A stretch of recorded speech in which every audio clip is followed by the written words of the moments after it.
E aí, minha gente, quarta-feira começando, né? Já na metade da semana. Eu sempre amo, né? Passou segundona, passou terça, já estamos na quarta. Amanhã vem quintou, cheirinho de quintou, vem TBT. Mas antes vamos agora para o nosso pensamento do dia e já aproveita muito. Olha só, a confiança é o acessório mais poderoso que uma mulher pode usar. Meu amor, uma mulher com confiança, ela botou um salto, Rafa. Pronto, já era. Não tem limites para essa mulher, viu, Tones? Uma mulher com confiança, ela consegue tudo. Já aproveita muito agora para seguir as nossas redes sociais. Coloca na tela, tvcidade.ma. Isso, já segue a gente. Colocou na tela, produção? Pronto, agora apareceu. Muito bem. Já o Instagram e a Mai já tá fazendo os stories por aqui, né, Mai? Fazendo a cobertura, já acompanha toda a nossa programação de todos os programas da casa, inclusive o nosso Vem Comigo. Ah, já me segue também lá no Instagram, DarcyBZ_, me segue por lá, manda sua sugestão de entrevistado, eu vou amar receber vocês aqui no Vem Comigo. E olha só, minha gente, os casos de violência contra a comunidade LGBTQIAP+, têm sido frequentes nos últimos anos, né? Lamentavelmente. Então, medidas vêm sendo adotadas por instituições públicas, mas ainda falta, sabe o quê? Conscientização e educação da população. E de quebra, sobra preconceito. E quem vai falar mais sobre esses tipos de casos é o secretário da Comissão da Diversidade Sexual e de Gênero, Daniel Nazar, ele que já está aqui ao meu lado. Doutor, seja muito bem-vindo. É a primeira vez aqui no Vem Comigo, primeira de muitas, né? Primeira de muitos. Primeiro de muitos, doutor. Então, os casos têm sido frequentes. A gente tem mostrado casos acompanhados. Então, mesmo com tudo isso, mesmo com medidas sendo adotadas, ainda falta conscientização e educação da população, é isso? Sim, boa tarde. Exatamente. Boa tarde a todos que estão nos acompanhando. É bem como você falou. Embora tenhamos medidas, trabalhando arduamente para tentar diminuir esse número de agressões e de violência, o número ainda é muito alarmante. Só em 2024, através do dossiê da ANTRA, a Associação Nacional de Travestis e Transsexuais, houve mais de 200 crimes contra essa população. Em 2024? Em 2024. E esse número reduziu bastante em 16%. Mas, mesmo assim, em relação a 2023, o número de 2024 reduziu 16% em relação ao número de 2023. Mas, mesmo assim, o Brasil, por mais um ano, ele ficou pelo 17º ano consecutivo no ranking dos países que mais matam essas pessoas, essa população de travestis e transexuais. Em 2025 já entra também. 2025 ainda está sendo apurado. A gente faz esse balanço no final do ano. Mas ainda assim é um número muito alarmante. Quais são essas medidas, doutor? A gente falou que as medidas elas vêm sendo adotadas, né, por instituições públicas. Isso. Políticas públicas, né? Sim. Infelizmente, o crime de homofobia, transfobia, a LGBTfobia em geral, ela é um problema que está enraizado na cultura. Então, é preciso políticas fortes para poder combater isso. É necessário conscientizar a população, debater, órgãos públicos, entidades que tragam mais visibilidade para essa população. Campanhas que são muito importantes, porque é aquela coisa, você tem que respeitar, você tem que se preocupar. Então, é uma população que é minoria ainda, e a gente precisa de políticas fortes para que sejam respeitados esses direitos e essas garantias. E essas pessoas elas precisam também entender os seus direitos. Exatamente. Até mesmo para fazer a denúncia, por exemplo. Sim. Infelizmente, quando a gente fala das estatísticas dos crimes de LGBTfobia, a gente bota um nome que o número de acordo com as denúncias que são feitas. Sim. Porque, infelizmente, a gente sabe que esse número é bem maior. Porque, infelizmente, nem todas denúncias são recebidas.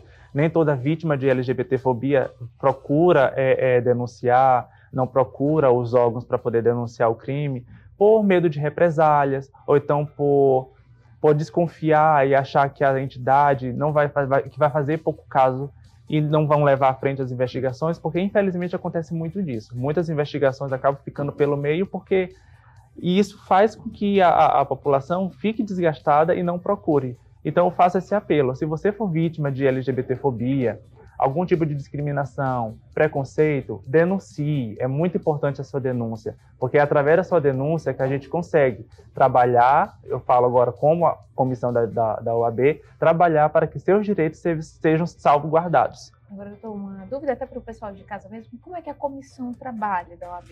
A comissão ela trabalha de modo administrativo, Sim. certo? A gente faz aquele trabalho, eu falo trabalho por bastidores, a gente acompanha as apurações, as investigações, a gente presta assessoria à vítima, a gente presta assessoria à família da vítima. Então, nosso trabalho é assim, administrativamente. Sim. A gente garante que seja o trâmite correto das investigações, a gente faz cobranças quando necessário, a gente faz reuniões quando necessário, e assim a gente faz o nosso trabalho. Está ali monitorando cada detalhe, exatamente. Desde uma denúncia até a investigação. Isso, exatamente. E esse suporte à família também faz toda a diferença? Faz, porque às vezes quando eu falo... Essa cobrança, né, por exemplo? Sim, porque às vezes o crime de homofobia, ele está tanto atrelado, afeta tanto a pessoa que está sendo vítima quanto a família. Eu falo em específico nos crimes de assassinato, por exemplo. A maioria dos crimes de assassinato contra pessoas LGBT, a família que procura a comissão para que a comissão dê aquele que seja o braço direito daquela família. Aquela família que já está abalada por uma perda, então ela precisa daquele apoio. Então a gente está lá para servir esse apoio também. A gente cobra, a gente faz o trabalho administrativo, mas também a gente presta essa assessoria, que é muito importante.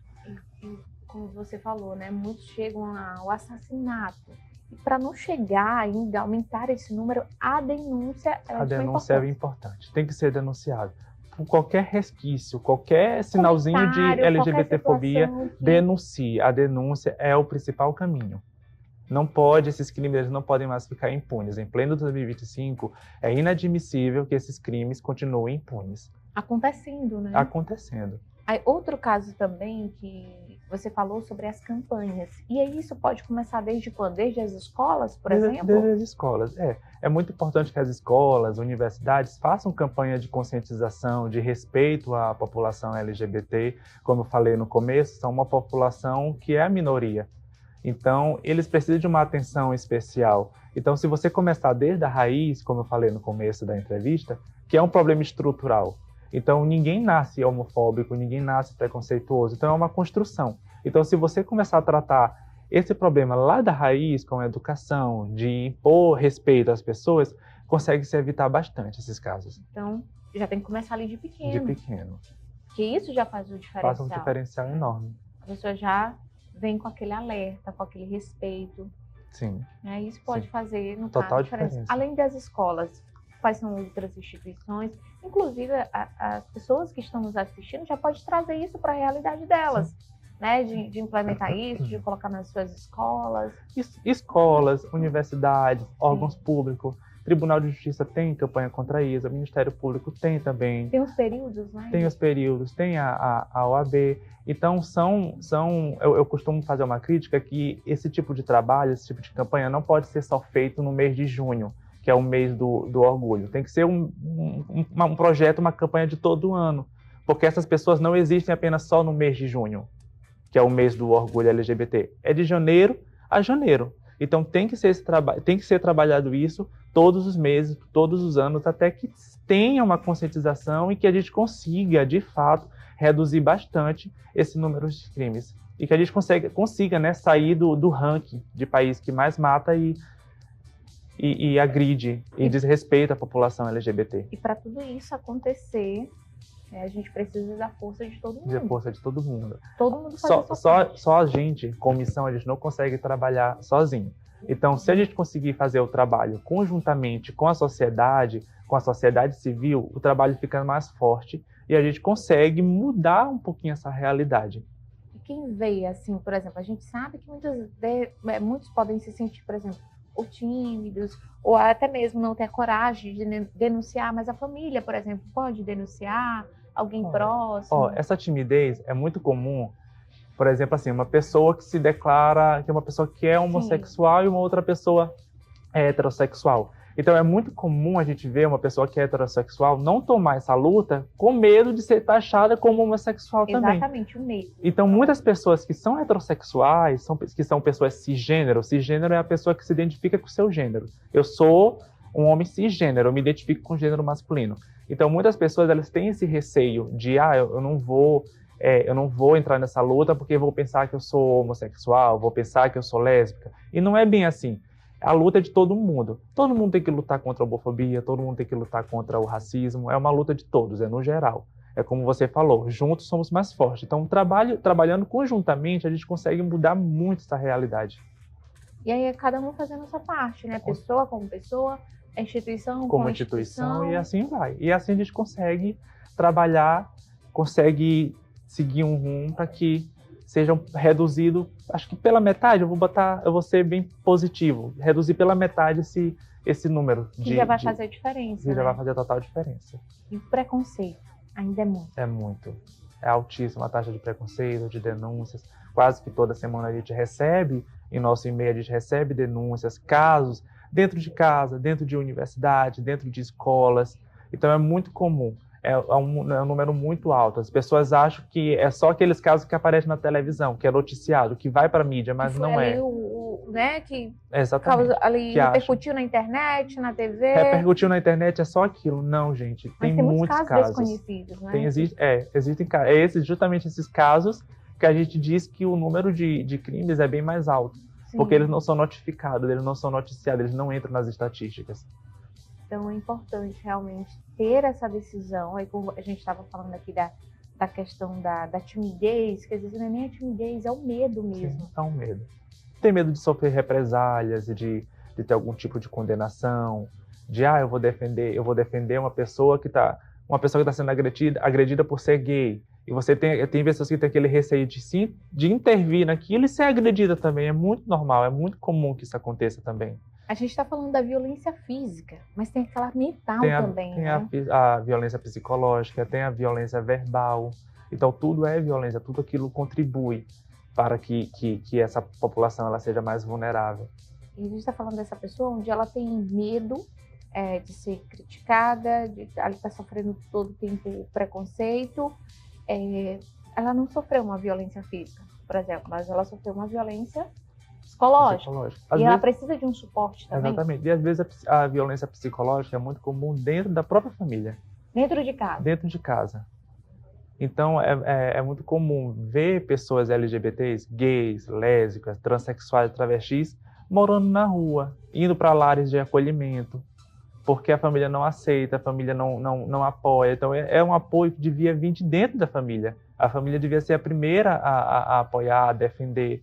Então, porque se você não é seguro dentro de sua casa, como você vai ser seguro na rua? É por aí. Então, o respeito à educação deve começar de casa. Tem que começar de casa. Se a pessoa não se sente protegida em casa. Em casa não vai se sentir protegida na rua, tem que vir da base. Esse apoio. Esse apoio tem que vir da base, exatamente. Uma escolha e a família precisa aceitar, apoiar e, principal, respeitar. O mais importante é respeitar. Eu não digo aceitar porque ninguém é obrigado a aceitar nada. Mas o respeito ele tem que estar presente sempre. Sei que é meio complicado a gente até falar sobre isso, de denúncias da própria família. A pessoa ali, ela nunca tem coragem de denunciar, por exemplo, alguém próximo. Sim. Mas pelo menos alertar, esse é o meu direito, eu quero ser respeitada. Sim. O respeitado. Sim. É importante ter esse posicionamento também. Também é muito importante esse posicionamento. Você saber se impor, se colocar no seu lugar também faz total diferença. Porque às vezes a gente tem que colocar só a pessoa ali no lugar dela, né? Não é quer dizer que você vai tratar mal. Sim. Mas você tem que deixar a outra pessoa, a pessoa que está do outro lado, ciente daquilo que você se sente constrangido. Exatamente. E que você está sendo desrespeitado. Sim. Não é isso? Exatamente. Então é isso, gente. Então, doutor, a comissão vem trabalhando, as instituições vêm fazendo a sua parte, realizando campanhas, e o que mais precisa ser feito?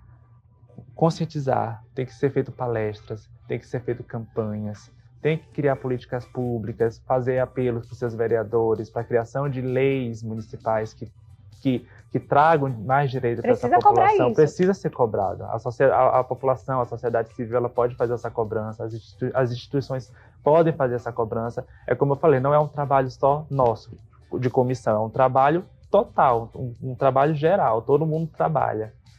Você mesmo, você pode se deparar com uma situação de homofobia, repreender, ou então fazer uma denúncia. Então, tudo isso faz a diferença. Porque a denúncia já alerta aquela outra pessoa que fez aquela prática criminosa a não repetir mais. Exatamente. É igual os casos, por exemplo, mudando aqui totalmente de assunto, mas os casos de violência contra a mulher. Sim. Né? Muitas acabam em assassinato, mas dessas que acabaram resultando em assassinato não tiveram o registro, a denúncia, ou pelo menos a medida protetiva. Sim. Né? No caso, a mesma coisa vale aqui para a comunidade. Exatamente. A denúncia ela tem que ser feita, como eu informei, tem que ser feita no primeiro sinal de LGBTfobia. Se não for feita, a situação vai crescer, até chegar no mais grave, que é o assassinato. Num ponto que a pessoa já não que consegue não pode mais reagir. E aí, como você falou, isso pode partir de dentro de casa. Dentro de casa. Vem família. da base, tem que vir da base. O preconceito contra a população LGBT, a LGBTfobia, ela é um crime, é um problema estrutural. Então a gente só consegue combater problemas estruturais mexendo na base. Você consegue destacar o que seriam esses crimes, por exemplo, que pode ser considerado crime? Pelo menos é esse, né? Violência, a violência física, psicológica, às vezes na escola. Coleguinhas que colocam apelidos, naquele coleguinha que é diferente, coloca apelidos, então faz aquela tortura. Hoje a gente chama de bullying. Sim. Então é uma forma de violência. A verbal, de xingar, chamar pessoas de palavras de baixo calão é um tipo de violência. Dar um tapa, um chute, quebrar garrafa, quebrar lâmpada é violência. Então todo esse tipo, verbal, psicológica e física, está atrelado ao crime de LGBTfobia. E os crimes eles são em relação ao gênero, à sexualidade da pessoa. Porque às vezes você não sabe que a pessoa é uma pessoa LGBT e você faz um tipo de violência e pode estar taxado como uma violência qualquer. É só uma via de fato.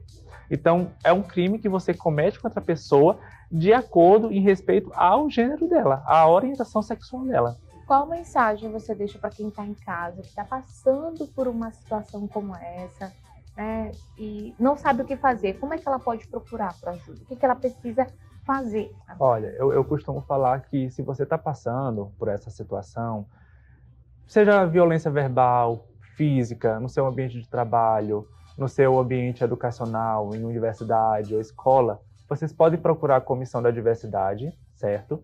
A gente trabalha, a gente tem o nosso Instagram, nós temos o nosso e-mail. Então, se você está passando por essa situação e não sabe como reagir, você pode estar procurando a gente, que a gente vai prestar esse auxílio, a gente vai prestar esse apoio para que seja solucionado esse caso. Doutor Daniel, muito obrigada. Eu que agradeço. Seja bem-vindo, volte sempre. Sempre que chamar, pode vir que eu estarei aqui. Posso convidar novamente? Pode convidar pois sempre. Pronto, eu vou fazer o convite. Muito obrigada. Eu que agradeço. E a gente está sempre por lá, acompanhando tudo. Certo. Quando a equipe não vai até a OAB vem até aqui, Sim. tá tudo certo. Certo. Muito obrigada, gente. Ó, nosso Vem Comigo vai ficando por aqui, mas amanhã eu te aguardo nesse mesmo horário. Beijo, beijo.